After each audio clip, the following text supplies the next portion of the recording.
Units नहीं बचेगा, इसलिए आप इलेक्ट्रॉन को नहीं करते। तो इलेक्ट्रॉन को एक्सप्लेन करने के लिए एक अलग नाम होता है, इसका नाम होता है बीटाट्रॉन। तो आप नाम लिख लेंगे उसका,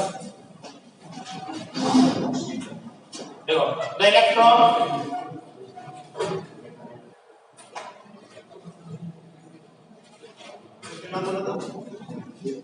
बीटाट्रॉन बोलते हैं। द इलेक्ट्रॉन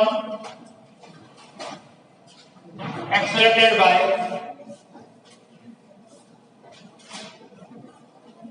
बीटाट्रॉन, ठीक है। तो एक बीटाट्रॉन होता है, उससे हम एक्सेलेरेट करते हैं इनको। ये कोई होता है कोई डिवाइस, नाम छोड़ो उसका। एक लिमिटेशन और हो सकती है इसकी। क्या लिमिटेशन होगी कि जो न्यूट्रल पार्टिकल्स है उनको क्या कर सकते हैं आप लोग, एक्सेलेरेट नहीं कर सकते। देख लो, न्यूट्रल पार्टिकल आर नॉट एक्सेलेरेटेड, ठीक है। तो उनको आप एक्सेलेरेट नहीं कर सकते। ये दो लिमिटेशन हो गई। अब बोर्ड में हटा दिया गया, इसलिए थोड़ी ढंग से लिखाई है, बाकी मैंने पॉइंट बताया क्या क्या होता है।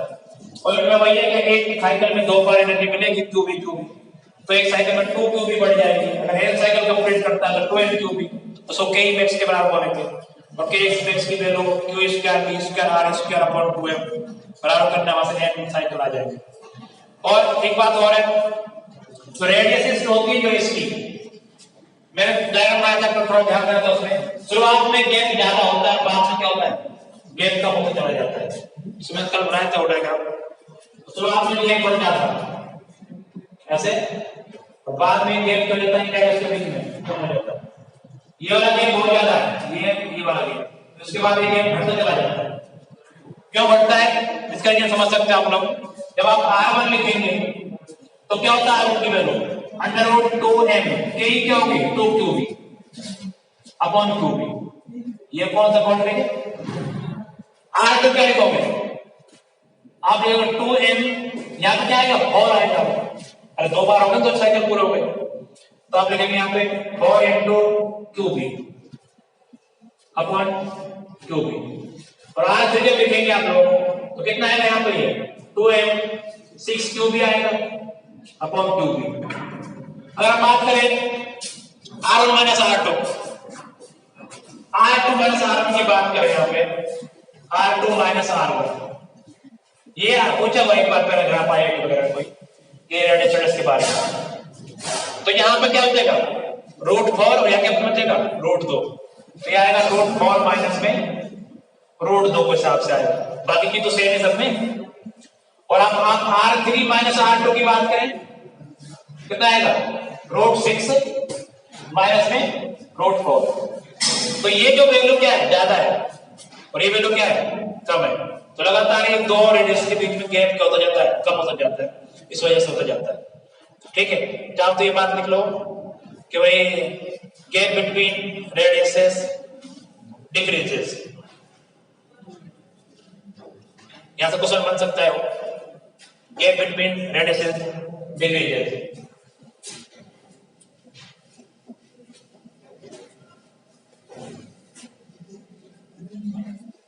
तो इस तरह का ऐसा बनता है इसमें।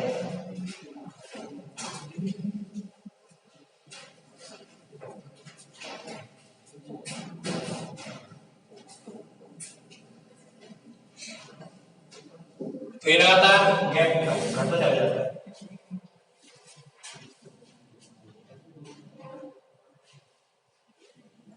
ठीक है, रेशो ले सकते हो आप लोग, √2 माइनस √2 सब आ जाएगा आंसर। नेक्स्ट आप लिखेंगे, हम ये वाला पार्ट हो गया, हालांकि भी बोर्ड में नहीं था, हटा दिया गया, एक क्लास दे गया।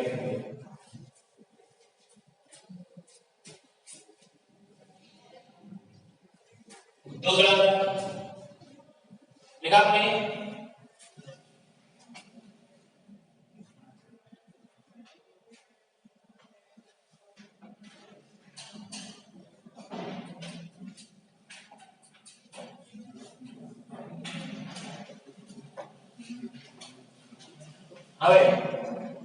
नेक्स्ट जो है से एक करंट कैरिंग वायर है।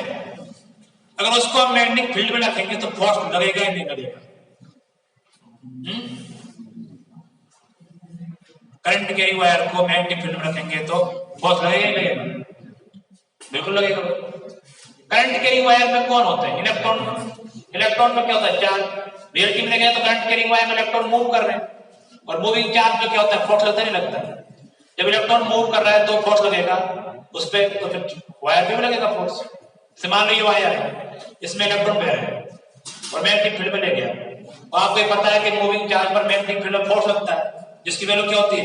क्यू बी क्रॉस बी होती है। तो अगर यार उसमें इलेक्ट्रॉन पे लग रहा है, इलेक्ट्रॉन किसके अंदर है? वायर के अंदर है, तो वायर पे भी लगेगा नहीं लगेगा? तो एक आपका हेडिंग है next, force on current carrying wire. Current carrying wire in a magnetic field. Also, current carrying wires in a magnetic field. देखो कॉमन सेंस वाली बात, जब भी आप मैग्नेटिक वायर को फील्ड में प्रोड्यूस करेंगे, पटकेंगे, तो उसमें क्या होता है? चार्ज कैरियर होते हैं, जो क्या होते हैं? इलेक्ट्रॉन होते हैं। तो उस पे फोर्स लगेगा तो इस पे भी क्या लगेगा? वायर पे फोर्स लगेगा। देखो, when A current carrying conductor, when A current carrying conductor placed in, when A current carrying conductor placed in magnetic field,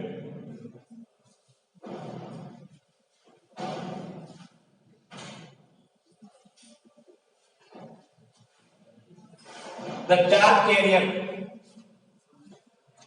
charge carrier bracket में लिख लो इलेक्ट्रॉन,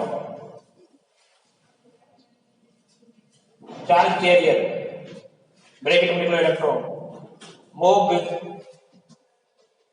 कौन सी वेलोसिटी से मूव करते हैं?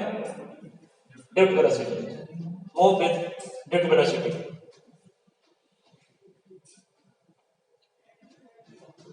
so that they experience magnetic force, so that experience magnetic force F vector equals to Q VD cross B vector, F vector equals to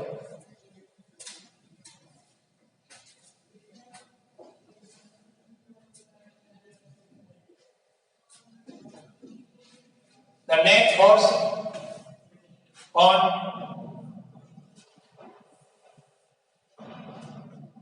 whole charge carriers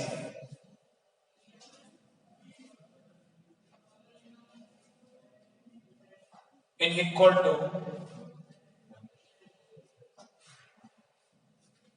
net force on the current carrying conductor। तो ये सभी charge पर net force आएगा, किससे equal होगा? Current carrying conductor पर net force equal हो जाएगा। तो हम मान के चल रहे एक कंडक्टर है जिसकी लेंथ क्या है? L है, क्रॉस सेक्शन एरिया कैपिटल है और करंट उसमें I फ्लो हो रही है और मैग्नेटिक फील्ड के साथ थीटा एंगल पर रखा हुआ है। तो हम मानेंगे यहाँ पे, ये मान लो आपके पास मैग्नेटिक फील्ड हो गया, यूनिफॉर्म मैग्नेटिक फील्ड,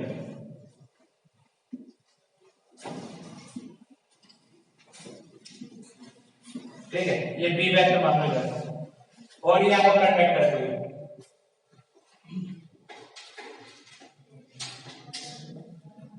ठीक, इसकी लंबाई है मान लो,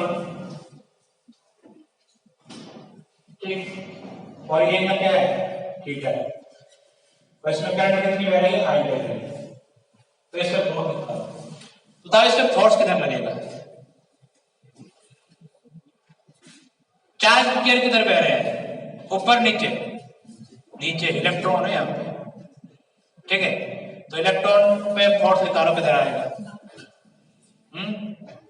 बी क्रॉस बी, मतलब कि उंगलियां किस तरह की बाहर आएगा, तो तो इलेक्ट्रॉन पे फोर्स बाहर आ रहा है, तो रियलिटी में जो इलेक्ट्रॉन पे चार्ज कैसे होता है लेकिन नेगेटिव, तो फोर्स हमारे रियलिटी में है किधर, अंदर है ना भाई। आपके हिसाब से -q इधर गिर रहा है, तो -q पे फोर्स हथेली की तरफ नहीं आता है, हथेली के पॉइंट आता है, तो फोर्स कहां लग रहा है, इस पे अंदर लग रहा है, तो इस वायर पे फोर्स रहेगा अंदर, ठीक है।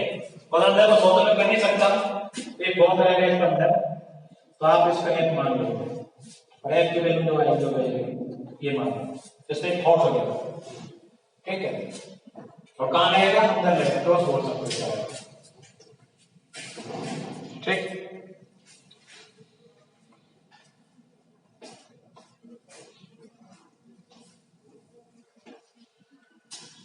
और उसकी फोर्स की वैल्यू हमको आई के फॉर्म में निकालनी है, हमें क्यू के फॉर्म में तो पता है क्यू v क्रॉस p होता है, और क्यू की वैल्यू निकाल सकते हो आई के फॉर्म में, ऐसी बड़ी बात नहीं है।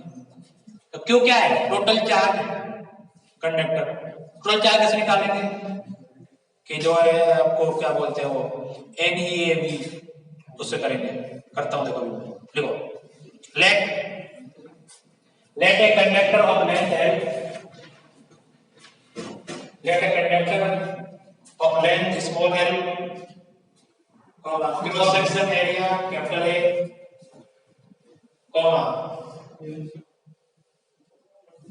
cross section area capital A, charge carrier density small l,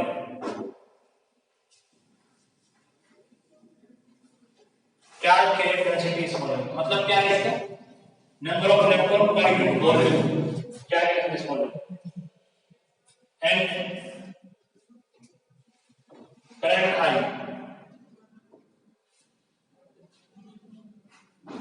ठीक है। तो आप बताएंगे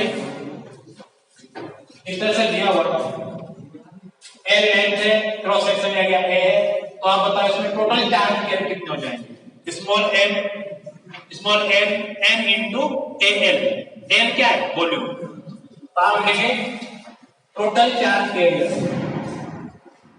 total charge carrier in the conductor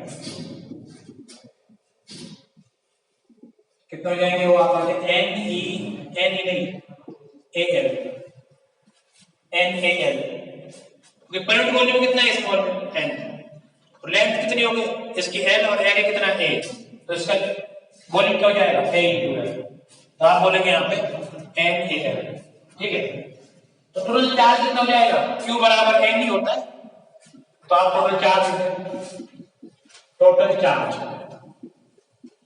Q की वैल्यू आए कितनी आ जाएगी यहाँ पर पास, E से मल्टीप्लाई कर देंगे भाई, हर एक चार्ज के लिए कितना इलेक्ट्रॉन चार्ज है, स्मॉल e के बराबर है ना, तो आप लिखेंगे यहाँ पे NeAl, इसे मल्टीप्लाई होगा, ठीक है। तो आप net force on the conductor लिखें, नेट फोर्स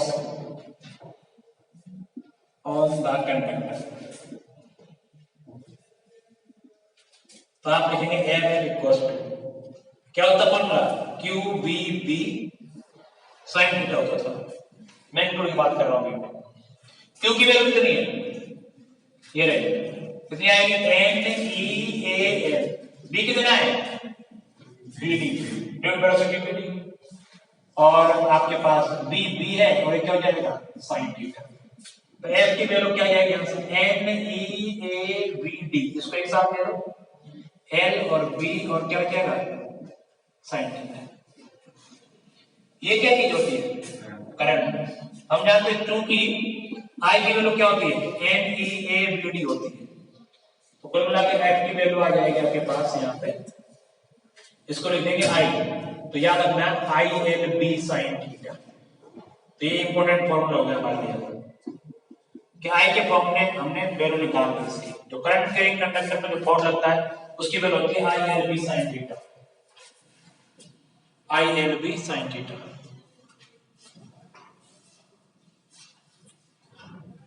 F बराबर ILB sin थीटा मैग्नीट्यूड में, अगर वेक्टर फॉर्म में लिखें तो यही आता है IL क्रॉस B, तो वेक्टर फॉर्म में लेता हूं मैं, वेक्टर फॉर्म खरीदते हैं वेक्टर फॉर्म। तो जो आपका एल वेक्टर आता है वो होता है I L vector cross B vector, I L vector cross B vector. तो ध्यान रखना I L vector cross B vector, ठीक है। तो आप चाहो तो इस फॉर्म की वैल्यू को लिख लो यहाँ पे आती है I L cross B, I L cross B, ठीक है।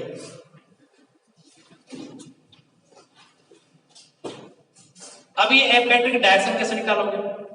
किसके अलग होगी? एल क्रॉस बी के। पर एल वेक्टर डायरेक्शन क्या होती है? करंट की डायरेक्शन जो होती है। ये बात देख लो,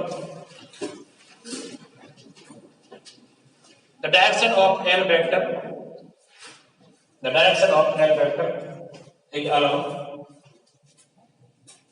current direction, ये along current direction। अगर इसमें करंट इधर में आ रही है इसका मतलब L vector कहाँ है? आपका इधर साइड। तो L क्रॉस B कहाँ आएगा? अंदर आ रहा है, तो हम राइट का देखेंगे। और हमने भी देखा था कि फोर्स भी कहाँ रहा था? अंदर ही बनाया था हमने, और डायरेक्ट सोचा था। तो आप ये यूज करेंगे।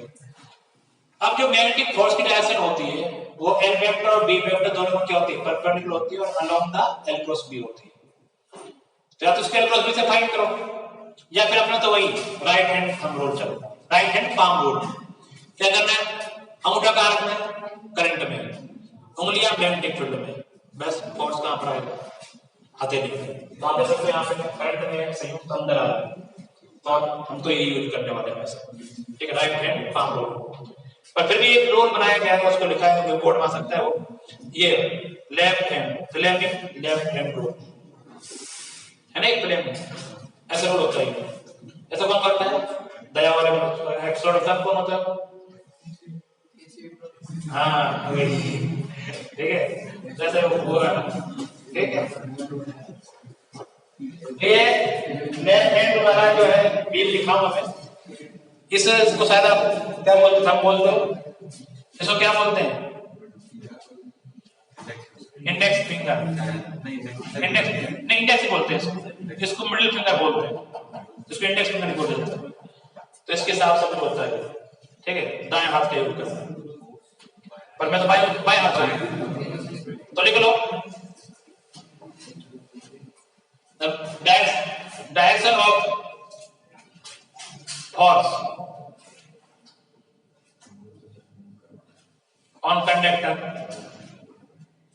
is perpendicular to L vector and B vector both. Direction of magnetic force is perpendicular to L vector and B vector both. And along L cross B. और L cross B क्या होती है? along होती है। और दो नियम use करते हैं। पहला नियम लिख लो आप लोग, right hand palm rule, right hand palm rule, right hand palm rule. तो अपना तो यही चलेगा, बस राइट हैंड पाम रूल ही चलेगा, और नहीं चलाने वाला। राइट हैंड पाम रूल तो क्या कहता है? अगर हमारा अंगूठा किस में हो? करंट में हो।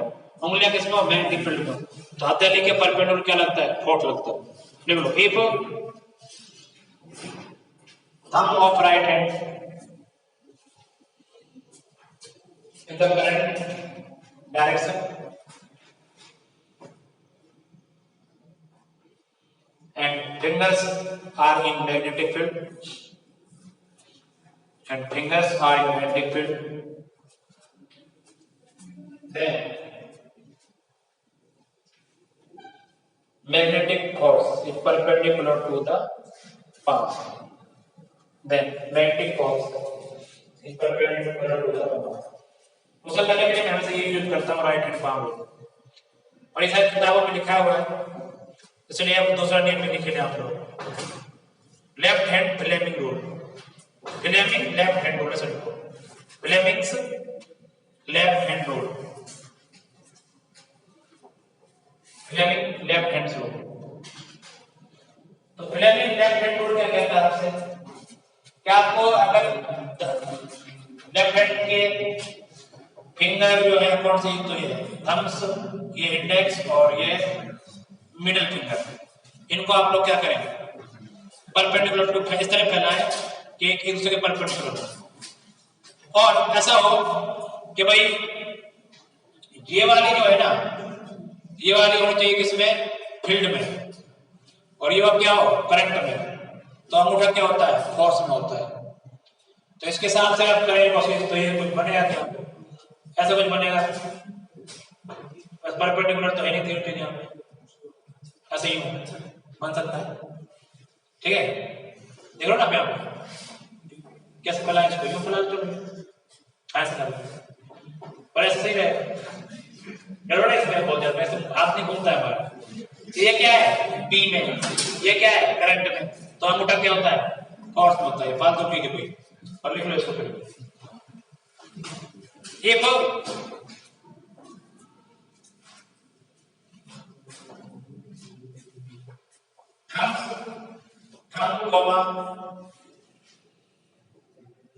Index finger comma middle finger of left hand are spread बोल सकते हो इसको, such that they are perpendicular to each other.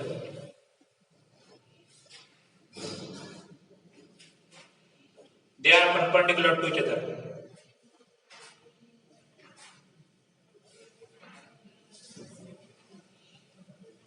Index finger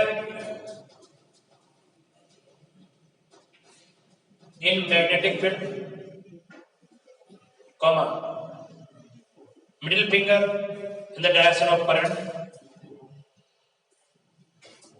middle finger in the direction of current, then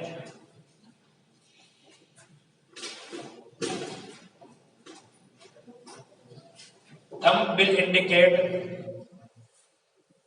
direction of magnetic field, magnetic force, sorry. Then thumbs will indicate direction of magnetic force. तो ये तो कभी use तो करेंगे पर लिखा दिया मैंने, ठीक है। तो क्वेश्चन नहीं करते, दो फॉर्मूला रखते हैं, वेक्टर फॉर्मूला आ जाए I L cross B, magnitude चाहिए तो I L B sine theta, theta किस किस के बीच एंगल है, एल वेक्टर और बी वेक्टर के बीच, और एल वेक्टर किधर होता है, करंट डायरेक्शन में, ये ध्यान रखना है। तो क्वेश्चन वेक्टर देखते हैं,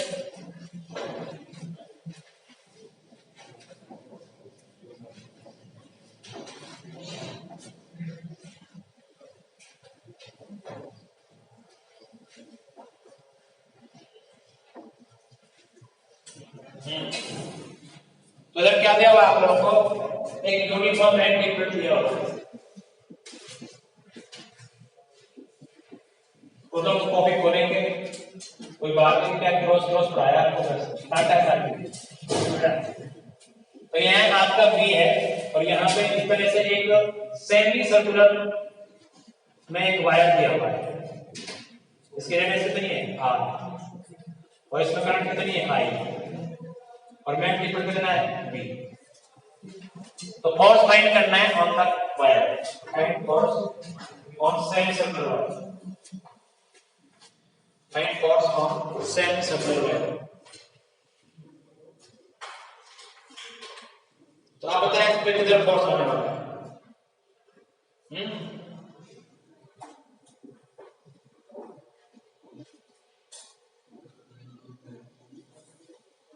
हर जगह लगाएगा, अरे इसमें देखो करंट ऐसे इधर फोर्स, करंट ऐसे इधर फोर्स, करंट ऐसे इधर फोर्स, करंट ऐसे इधर फोर्स, करंट ऐसे इधर फोर्स, मतलब क्या बात करनी है क्यों आए।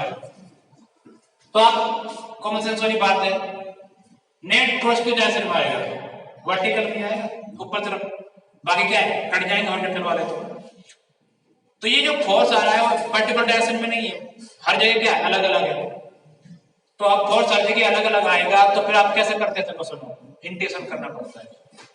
ठीक है, तो क्या करना पड़ेगा, थीटा की जाके डी थीटा को टाइप करेंगे एलिमेंट में। ठीक है, और इसमें छोटा सा फोर्स लिखेंगे। तो इससे फोर्स कहां होगा, इधर होगा डीएफ, बाहर तरफ होगा डीएफ। ठीक है, तो बताओ डीएफ की वैल्यू कितनी वो होती है आई एल कितना, डीएल मान लो उसको, बी कितना, बी और साइन थीटा कितना है, थीटा किसके बीच एंगल था यहाँ पे, एल वेक्टर और बी वेक्टर कितना एंगल है 90 डिग्री, क्योंकि एल वेक्टर तो आपका यही है, बी वेक्टर का बराबर है, तो कितना एंगल हो जाएगा 90 डिग्री। तो आप एलिमेंट पर फोर्स देंगे आप लोग में, तो आ जाएगा डीएफ की वैल्यू आ जाएगी यहाँ पे आई डी एल बी, और जो कि आपको पता होना चाहिए डीएल की वैल्यू कितनी होगी यहाँ पे R D theta, R into radius, ये आर डी थीटा होगा छोटा सा एलिमेंट की लंबाई, तो डीएल की वैल्यू हो गई। तो कुल मिला के हमारे पास डीएल आने वाला है, डीएल दिया जाएगा I R B D theta, तो कैसा बन जाएगा डीएल की value I R B D theta. ठीक है, अब इस डीएफ के दो कंपोनेंट होंगे नहीं होंगे, एक इधर आएगा और एक कहां आएगा इधर आएगा, ये थीटा की कितना बनेगा थीटा, इसको बोलेंगे डीएफ cos थीटा, ये क्या बोलेंगे DF sin theta. By symmetry कौन से कंपोनेंट कट जाएंगे, हॉरिजॉन्टल वाले कट जाएंगे, क्योंकि आप ऐसा एलिमेंट यहां भी लेने वाले हो, उसके भी दो कंपोनेंट होंगे इधर एक उधर, तो by symmetry horizontal component cancel हो जाएंगे और वर्टिकल वाले क्या है जुड़ जाएंगे। क्या आप कह सकते हैं बात, बाय सिमेट्री हॉरिजॉन्टल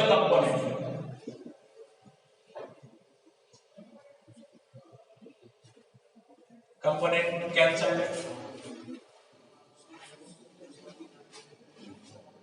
ठीक है, एंड वर्टिकल कंपोनेंट एडेड,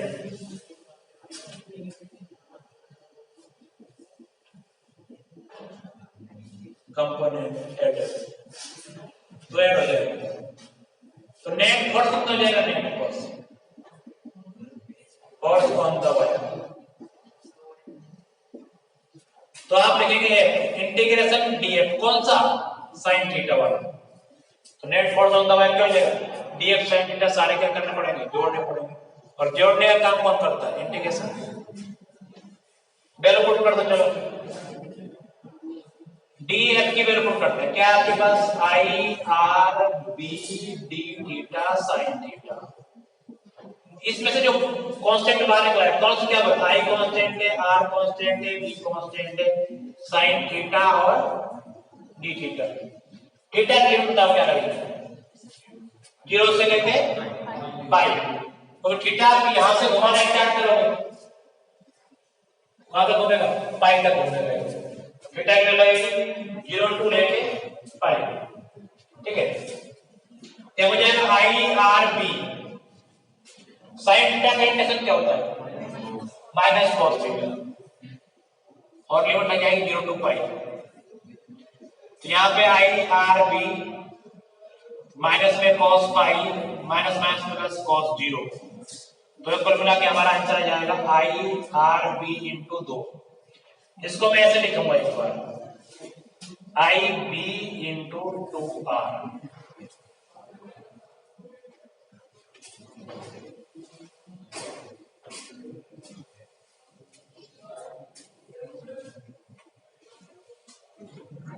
तो फाइनल आंसर कुछ कह रहा है, क्या कह रहा है, क्या आपको इंटीग्रेशन जैसे नहीं थी इस क्वेश्चन में, आगे की कभी नहीं करना है, ये 2R क्या चीज है डायमीटर, तो हमारे पास जो आंसर आता है आई एल बी और sin 90 से, ये एल क्या चीज है, एल जो है ना कैसा भी वायर हो, टेढ़ा मेढ़ा कैसा भी हो, एल जो होती है फाइनल एंड और इनिशियल एंड के बीच की सीधी दूरी होती है। अब ये वायर क्या है सर्कुलर होता है, चाहे कुछ ऐसा भी होता है ना, अगर डिस्टेंस कितनी होती है 2R, तो आंसर क्या होता है यही होता है। तो आगे कभी भी किसी क्वेश्चन में आपको इंटीग्रेशन नहीं करना है, ऐसे क्वेश्चन यूनिफॉर्म मैग्नेटिक फील्ड वाला ध्यान रखना है। क्या आपको क्या करना है, केवल एल वेक्टर जो होता है वो लिखा था, सारी बात खत्म हो गई। तो ये तो उतारो, इतना उतारो। तो ये बात आई, पर ये क्वेश्चन मैंने कराया है इसलिए कि भाई ऐसा होता है रियलिटी में। पर आप कंसेप्ट सीख लोगे कि एल वेक्टर जो है कुछ अलग चीज नहीं है, वो फाइनल एंड और इनिशियल एंड को मिलाने वाला क्या होता है, वेक्टर होता है। एल वेक्टर जो लो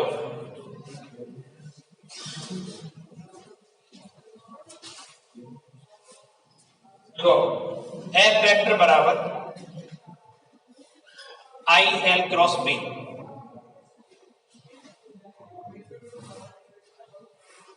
L cross B here L vector is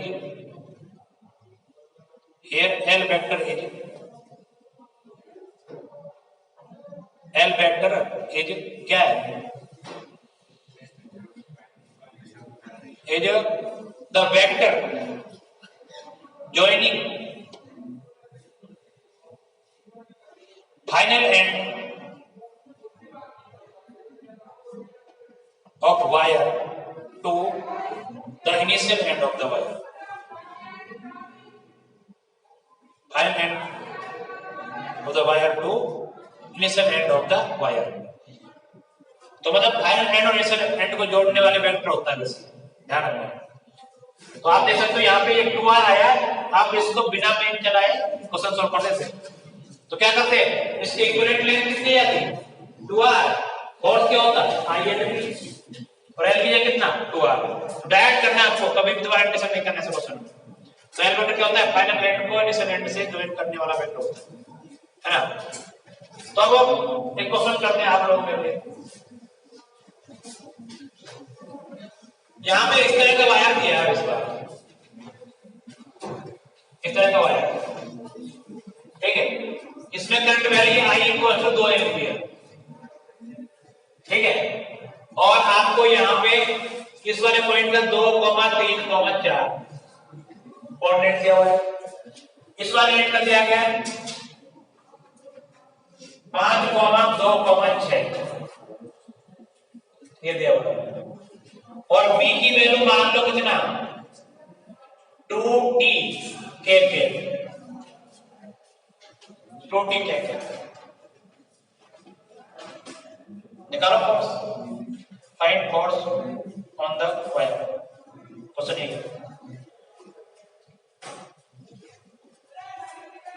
find force on the wire. तो वेक्टर फॉर्म यूज कर लो I L cross B. L vector कैसे निकालोगे, x2 - x1 i के, y2 - y1 j के और z2 - z1 k के। बी वेक्टर पता ही है 2 k दिया हुआ है, क्रॉस प्रोडक्ट करना है, बताओ क्या आंसर आएगा।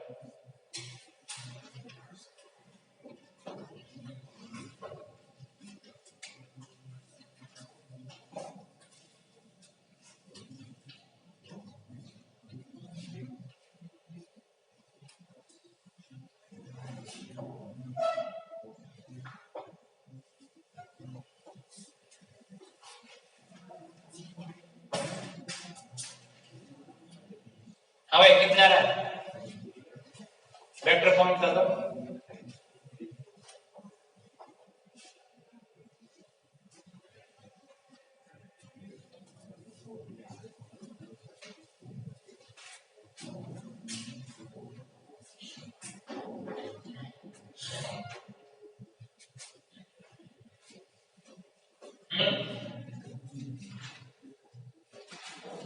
आई और के बचेंगे इसमें, केवल दोनों माइनस बचेंगे शायद, देखते हैं। तो आप लिखेंगे भाई यहाँ पे सबसे पहले एल वेक्टर बनेगा आपका, ये बनेगा एल वेक्टर। तो एल वेक्टर क्या होता है x2 - x1 i के। तो x2 कितना है 5 - 2 कितना i के, y2 - y1 2 - 3 k के, z तुम्हारे 6 - 4 k के। तो आपका बन गया L vector equals to 3i plus minus j plus में 2k। और बी वेक्टर तो आपको दिया गया कितना 2k दिया हुआ है। तो जो फोर्स होता है होगा आई एल क्रॉस बी।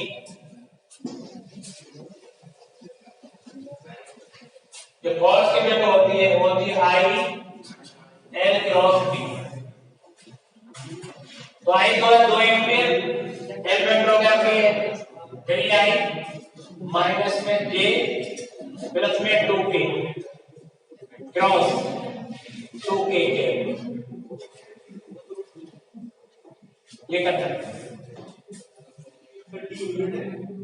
और क्या होता है? दो टेसना, दो टकला है ना, दो टकला है एक दूसरे के साथ चपेट नहीं नहीं है टेसना उसके दो टिके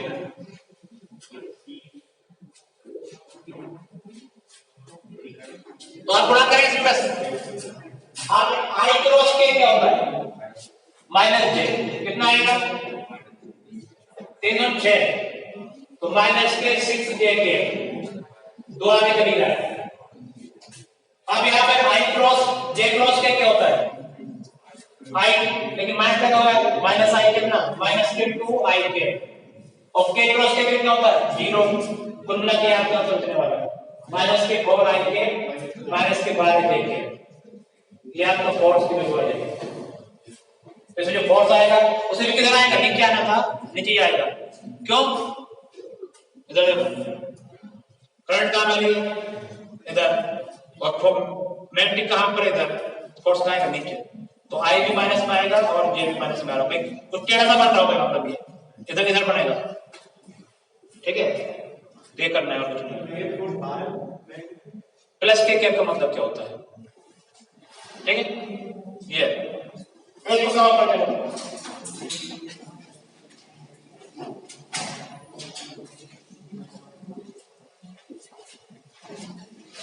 देखो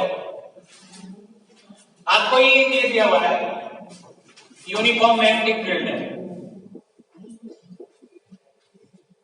ठीक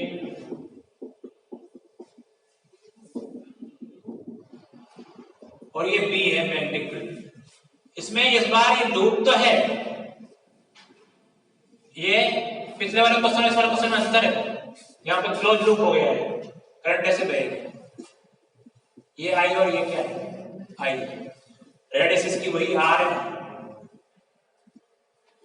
तो आपको इस पे फोर्स फाइंड करना है find force on the loop find force on the loop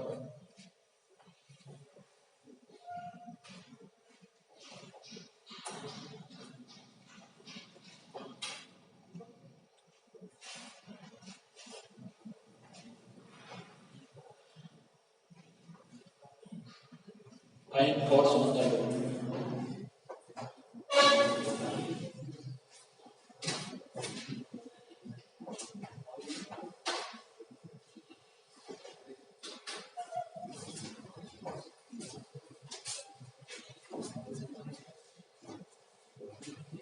करेगा बताइए जल्दी क्या चाह रहा है find force on the loop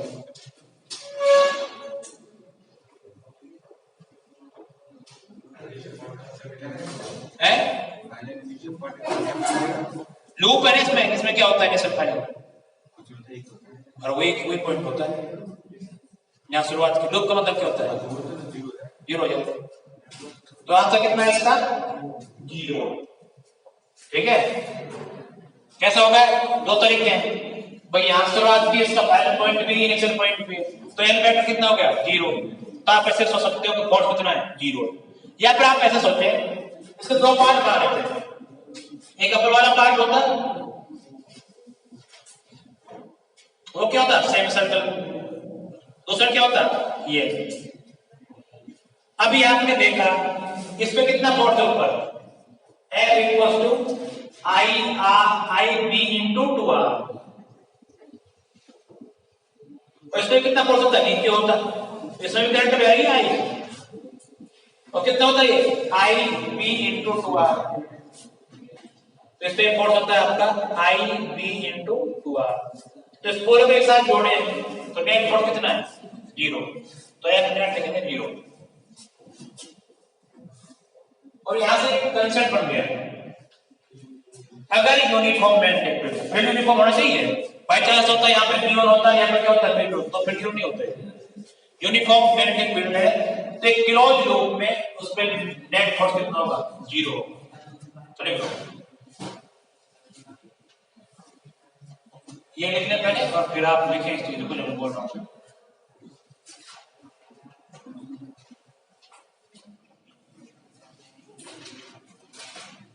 देखो net force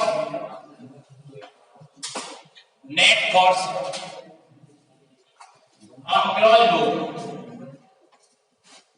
net force on close loop in uniform magnetic field, in uniform magnetic field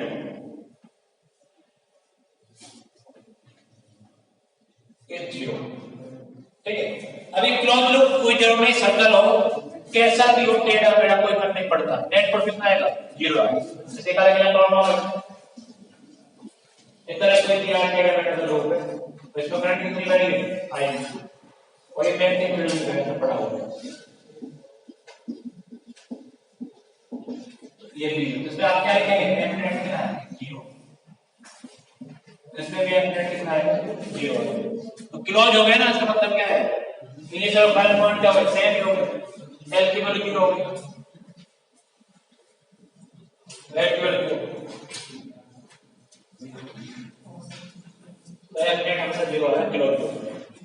पर किसमें है? Uniform magnetic field. ये भी इंपॉर्टेंट बात है, अगर फील्ड अलग-अलग होके हाथ देंगे तो फिर क्यों नहीं है? हां ये क्वेश्चन पे गौर करते हैं।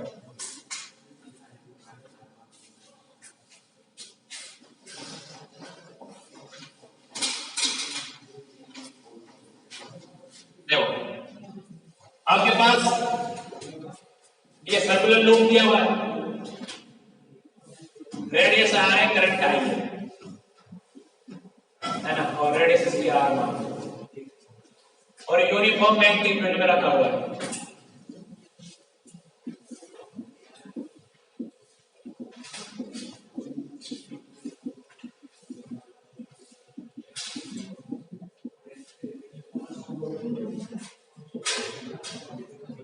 अरे बात नहीं करनी भाई, बात करनी है बाहर जा सकता है कोई भी ना।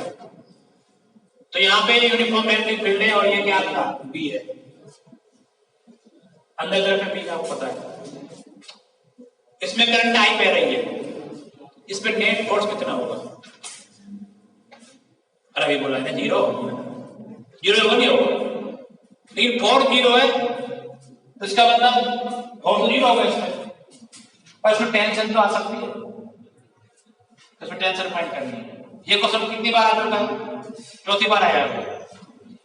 सर्कुलर मोशन में आया, फिर इलेक्ट्रिक फील्ड में कराया, फिर यहाँ पे गया और कहीं भी आ सकता है, एक बार हो गई, 4 बार आता है क्वेश्चन फिजिक्स में। क्या करते हो? डी थीटा मोटाई का एलिमेंट लेते हैं, 2t sin डेल्टा थीटा बराबर ऊपर वाला फोर्स करते हैं। तो एक क्वेश्चन करना है, find tension in the loop, find tension in the loop, find tension in the loop, loop में टेंशन फाइंड करनी है।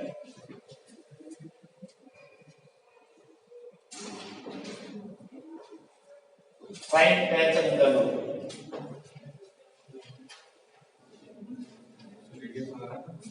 रेडियस आर है, देखो क्या तो रेडियस आर है, करंट आई रेडियस आर यानी तो बगल में करंट की वैल्यू इसके अंदर आई है और रेडियस कितना है? आर। ठीक, करंट आई रेडियस आर।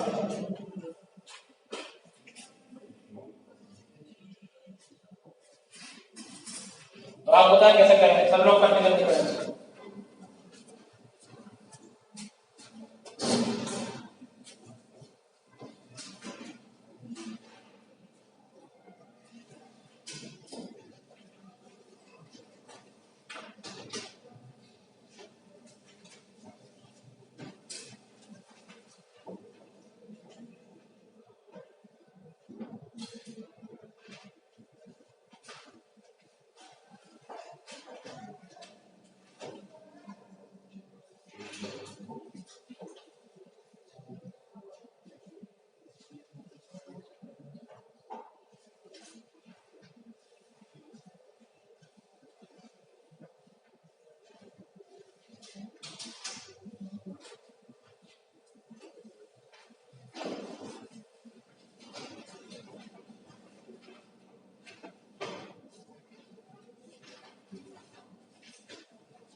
भाई डायरेक्ट की वैल्यू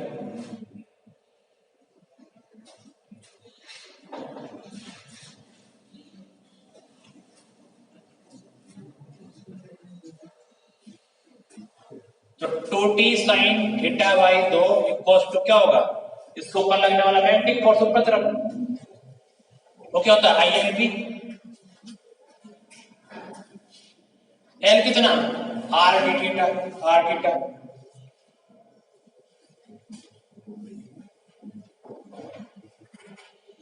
तो आंसर आ जाएगा टी की वैल्यू आई आर बी, केवल आई आर बी आएगा।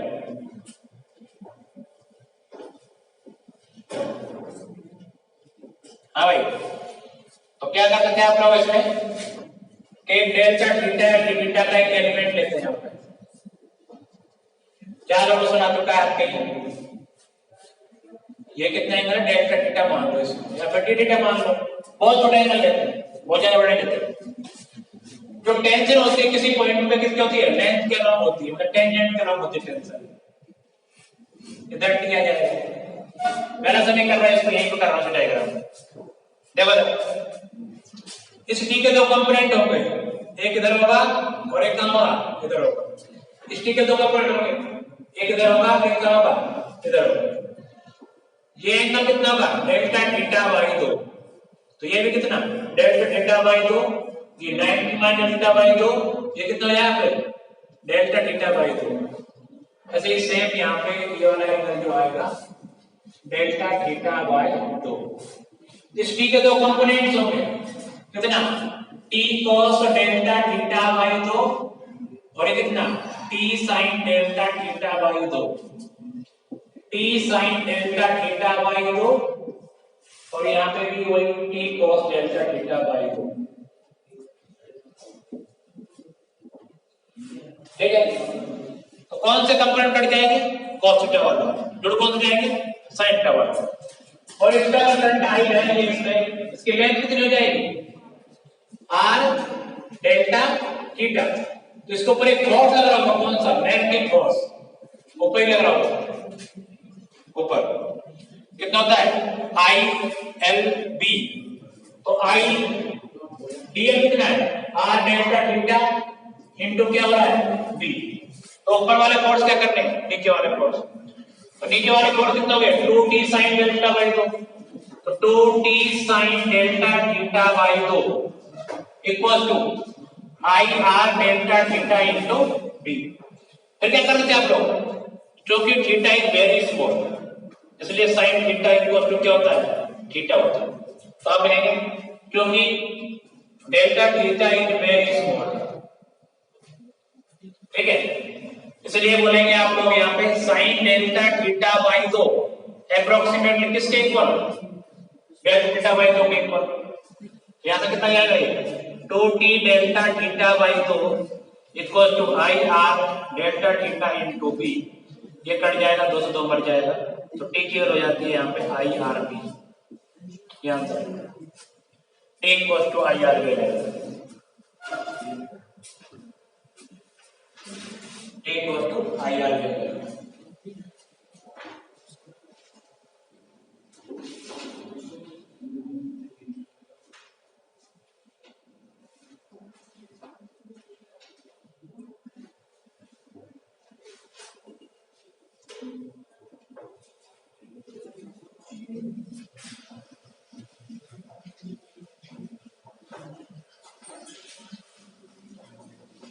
हाँ भाई नेक्स्ट देखिए अब और क्वेश्चन पढ़ते हैं। ठीक क्या क्वेश्चन है इस बार ये एक इनफाइनाइट लॉन्ग वायर दिया हुआ है, इसमें करंट वैल्यू आई हुआ ठीक है और यहां पे दूसरा एक वायर है जो ऐसे रखा हुआ है, करंट इसमें I2 है, इसकी लेंथ कितनी है L और यहां से ये कितना है A। तो आपको एक वायर 2 है उस पे फोर्स फाइंड करना है, फाइंड फोर्स ऑन वायर 2।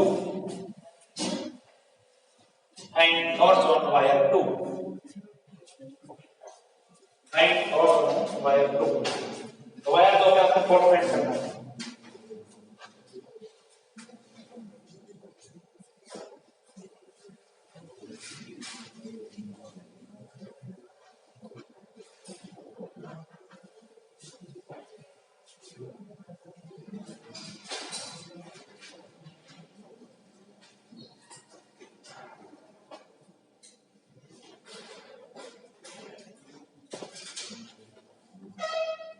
हाँ भाई,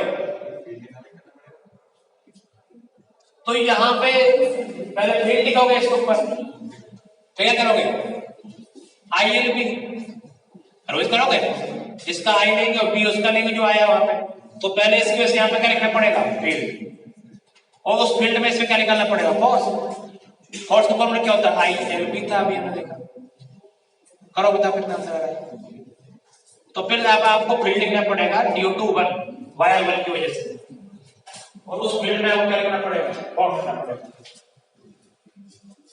तो बताओ आंसर क्या है।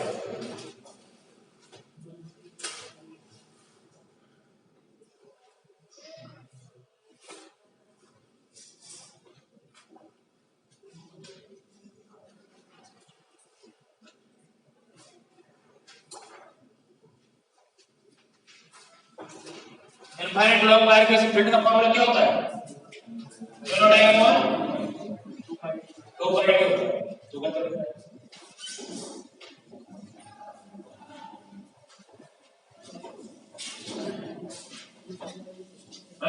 तो क्या आंसर है आप लोगों का,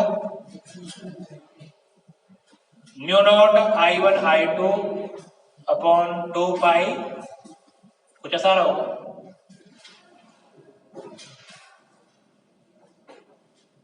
चलो ये मुझे एक बात बताओ, यहाँ पे ये फील्ड कांस्टेंट है हर जगह पूरे वायर के लिए है, हर जगह अलग अलग है, तो फिर आप क्यों करने लग गए, क्या करेंगे इंटीग्रेशन।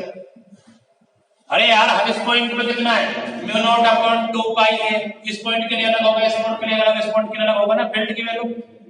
अरे डिस्टेंस ज्यादा चेंज हो रही है ना, यूनिफॉर्म मैग्नेटिक फील्ड छोड़ना पड़ रहा है, वो जो आप लिख रहे हो म्यू नॉट अपॉन 2 पाई है वो यूनिफॉर्म है क्या, नहीं है ना, उसमें ए पर डिपेंड करता है वो, तो इसके लिए अलग दूरी होगी, इस पॉइंट के लिए इस पॉइंट पर अलग, इस पॉइंट पर, तो हर जगह फोर्स का मान क्या होगा अलग अलग होगा, नहीं होगा। तो फिर आप ये क्यों काम कर रहे हो, तो क्या करना पड़ेगा एक्स पे जाकर dx का एलिमेंट लो, तो क्या करेंगे आप यहाँ पे x पर जाकर dx का एलिमेंट लेंगे यहाँ पे, तो आप मैग्नेटिक फील्ड लिखेंगे, तो B1 की जो वैल्यू आएगी कितनी आएगी म्यू नॉट I1 अपॉन 2 पाई कितना x।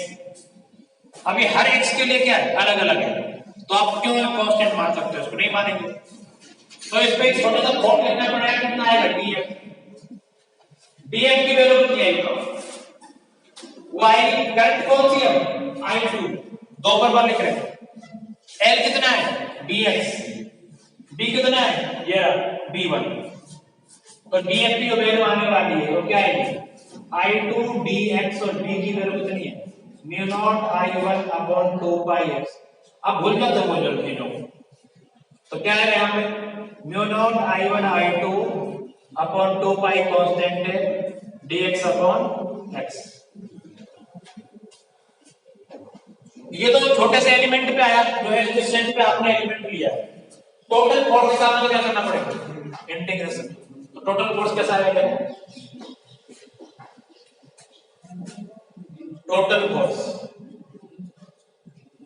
तो F की वैल्यू आएगी इंटीग्रेशन df से, और df में भी देखो म्यू नॉट कांस्टेंट है, I1 कांस्टेंट है, I2 कांस्टेंट है, 2 पाई कांस्टेंट है, इंटीग्रेशन 1 पाई x, और क्या आ जाएगा यहाँ पे dx। हाँ, और लिमिट क्या लेंगे बताओ x की, a से लेके a प्लस l, तो a टू लेके a प्लस l लिमिट लग जाएगी, ठीक है। तो क्या हो जाएगा आपके पास यहाँ पे म्यू नॉट बचेगा, I1 I2 बचेगा, 2 पाई बचेगा, इसका हो जाएगा ln x लिमिट a से लेके a प्लस l, इसको सॉल्व करेंगे तो ln a plus l minus ln a, direct out ln a plus l upon a, ठीक है। तो आपका आंसर आएगा mu naught I1 I2 upon 2 pi ln a plus l upon a। यार यहां तक ये ध्यान दिया करो यार, ये तो चीज है, बाकी तो आती सबको तो काम तो फॉर्मूला में देखो सॉल्व करो। यही क्वेश्चन है फिर से यही क्वेश्चन है आपका, यहां से ये दूरी पर और इस बार तार जो है ना आपका ऐसा रखा है, थीटा एंगल पर हाइट को करंट वैल्यू और लेंथ एल, क्या फोर्स आएगा? सेम क्वेश्चन पर थीटा एंगल पर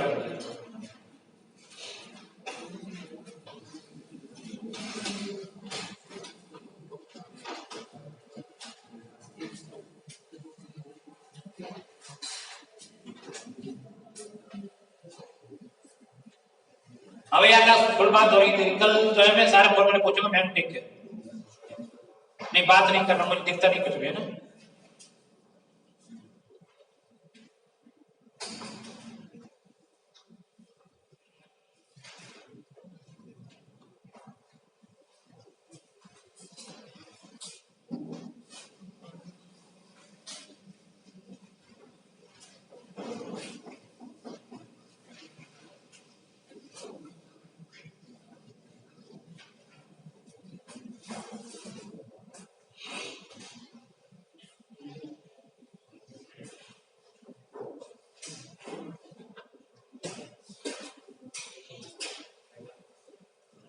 तो इसका भी कुछ एलएन नहीं आएगा, फिर cos थीटा को थीटा हो जाएगा। हाँ भाई, तो आप लिमिट लोगे इसमें भी, आप देखो एलिमेंट इस लेंथ के लोग लेना पड़ेगा, तो आगे करेगा आप यहां से x पे जाके यहां पे लो एक बार, और dx एलिमेंट उठाएंगे एलिमेंट को यहां पे लो dx, ठीक है। इसमें करंट कहां पे रहेगी? ऊपर, मैग्नेटिक फील्ड कहां होगा? अंदर ही होगा, तो किस वायर का इस वायर फील्ड में मैग्नेटिक फील्ड कहां पर है? इनसाइड, तो फोर्स के अंदर लगेगा df, ठीक है। देखिए df ऐसा होने वाला है, ठीक है। तो आप पहले क्या करना है, आपको b लिखना है, b1।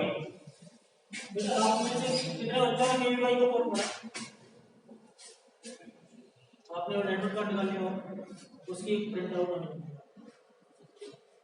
एडमिट कार्ड की प्रिंट आउट जमा करना है, और एप्लीकेशन फॉर्म की जेई मेल की एप्लीकेशन फॉर्म की प्रिंट आउट जमा करना है।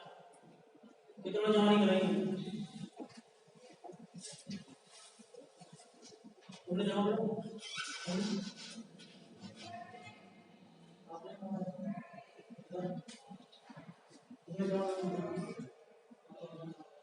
और 10 स्टूडेंट भी जमा करा देगा।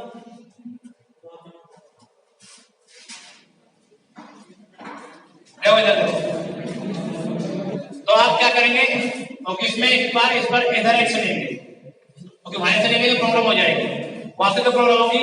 आप एलिमेंट ऐसे मानोगे वहां से एक्स, तो एक्स ऐसे छोड़ना है। आप अगर कई बार आप ऐसा सोच सकते हो, सर ऐसा करता हूं यहां से एक्स पे जाकर डी स्क्वायर का एलिमेंट ले, तो गलत हो जाएगा क्वेश्चन, थोड़ी सी गलती आएगी। तो गलती आएगी तो क्या आप एलिमेंट तो इस लेंथ के लोगे और आप एक्स की लिमिट लगाओगे यूं, तो आप जिस लेंथ के जिसके लॉन्ग लेंथ है उसी का लॉन्ग क्या लेना पड़ेगा? एलिमेंट लेना पड़ेगा। अगर आप एलिमेंट लेंगे ऐसे उल्टा करके, तो आपको कंपोनेंट लेना पड़ेगा उसका, तो प्रॉब्लम हो जाएगी बाद में। तो आप जिधर लेंथ होती है उसके लॉन्ग क्या लो? एलिमेंट लो। तो आपने dx एलिमेंट ले लिया यहाँ पे, ठीक है। अब आप इस एलिमेंट पर क्या लिखेंगे? मैग्नेटिक फील्ड लिखेंगे। यहां से x पे जाके dx कर लिया, इतनी हाइट का इतनी दूरी पर जाके इस लेंथ का लॉन्ग चले जाओ, ठीक है। तो आप मैग्नेटिक फील्ड लिखे मल्टीप्लाई, क्या आएगा? म्यू नॉट I1 अपॉन 2 पाई, बताओ d कितना आएगा? d आएगा आपका, बिट्स का भी फॉर्म भर देना, बिट्स एंड प्लानिंग की फॉर्म चल रहा है ना काफी दिनों से, फरवरी का स्टेज रहती है, भर देना उसकी फॉर्म, ठीक है। मैथ वाले बच्चे भरेंगे बिट्स एंड ठीक है। तो आप बताइए यहाँ पे क्या चाहिए, इस वायर से इस पॉइंट की परपेंडिकुलर डिस्टेंस आती है, तो ये कितनी होगी a और ये कितनी है x cos थीटा। तो आप लिखने वाले हो यहाँ पे a plus x cos theta, ये लिखने वाले हो, ये भी है। ठीक है, तो क्या आपको एक डिस्टेंस में नहीं लिखना, इस बार किस डिस्टेंस में लिखना चाहे एलिमेंट लिया, तो कितना है आपका a और ये क्या हो जाएगा x cos थीटा, इधर कंपोनेंट ले लेंगे इस चीज का, तो आप ये भी आने वाला है। अगर आप गौर से देखें df की वैल्यू, तो df क्या होता है i2 इस वाली करंट में, l कितना है इसका dx है, और b कितना है पूरा ये है mu naught i1 upon 2 pi a plus x cos theta. ठीक है, तो आप क्या करेंगे यहाँ पे df लिखेंगे, df की वैल्यू आ जाएगी mu naught i1 i2 upon 2 पाई और यहां पे जाएगा dx upon a plus x cos theta. अगर आप टोटल फोर्स निकालना क्या करेंगे, इंटीग्रेशन टोटल फोर्स निकालो, टोटल फोर्स तो F आएगा इंटीग्रेशन dF आएगा, इसमें से म्यू नॉट कॉमन है, I1 कॉमन है, I2 कॉमन है, 2 पाई कॉमन है, इंटीग्रेशन हो जाएगा dx upon a plus x cos theta. हाँ भाई, लिमिट क्या लगेगी अब है 0 से लेके l तक। अब यहाँ पे क्या होगा ना, खत्म कहाँ होगा यहाँ पे, तो क्या लगेगी 0 to l, अरे कॉमन सेंस वाली बात है। तो भाई यहाँ पे कितना है x की वैल्यू 0, कहाँ तक जाएगा, फैलता फैलता यहाँ तक पहुंचेगा l तक, तो क्या होगी 0 to l लगेगी, तो लिमिट लगेगी 0 to l। तो फिर क्या जाएगा यहाँ पे म्यू नॉट कांस्टेंट है, I1 कांस्टेंट है, I2 कांस्टेंट है, 2 पाई कांस्टेंट है, इसका इंटीग्रेशन होता है भाई क्या आएगा ln a plus x cos theta upon cos theta.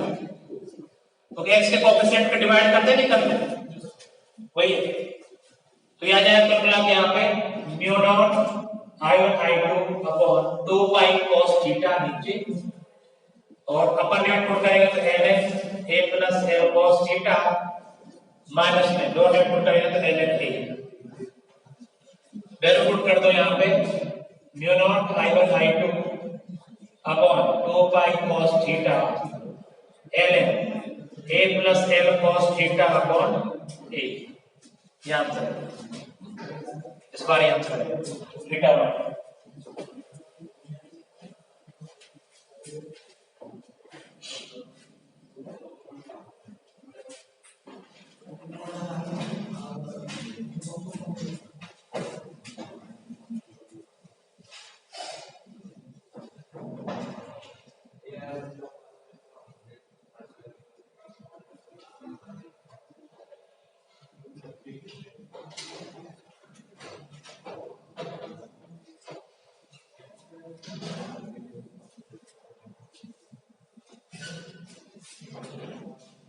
लिया आप लोगों ने,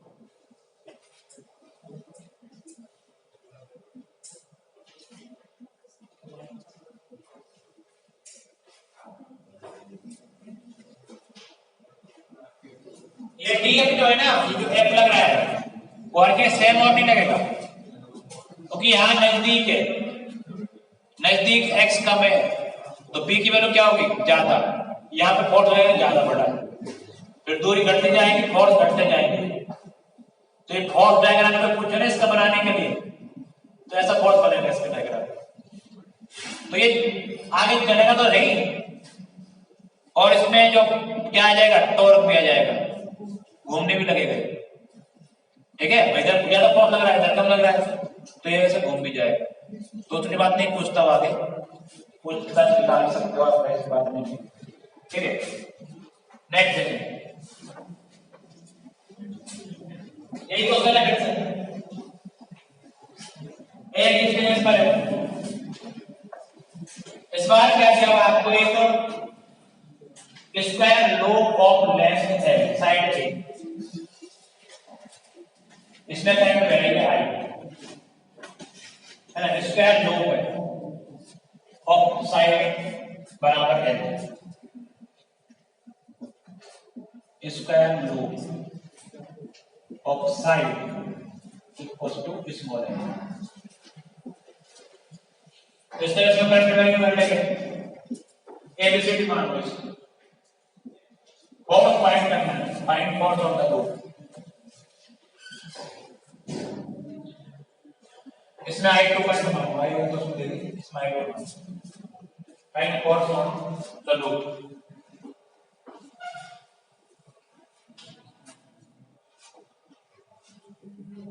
कितना में 7 से 0 आंसर आएगा, फाइंड करना है मैंने, तो मैग्नेटिक फील्ड में लूप रखने पर उसका फोर्स कितना होता है 0, क्या 0 आएगा नहीं आएगा, क्यों, पास डिस्टेंस पे वो दो डिस्टेंस, हाँ यूनिफॉर्म मैग्नेटिक फील्ड नहीं है यहाँ पे, हर जगह मैग्नेटिक फील्ड क्या अलग अलग है, इसलिए नहीं आएगा, 0 तो नहीं आएगा, तो आंसर तो आएगा क्या आंसर आएगा।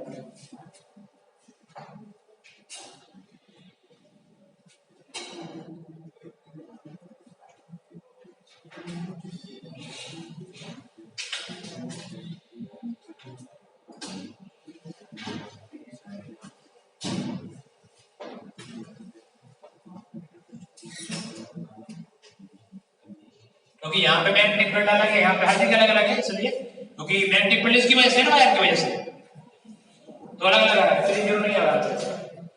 तो देखो जब इस वायर के फोर्स कितना लगने वाला है, अरे बोलो कितना लगने वाला है ऊपर, और मैग्नेटिक फील्ड अंदर है हर जगह, तो फोर्स कहाँ आएगा इसमें ऊपर, तो इसमें फोर्स मान लो F1 लग रहा है ऊपर, इस वायर पे अगर आएगा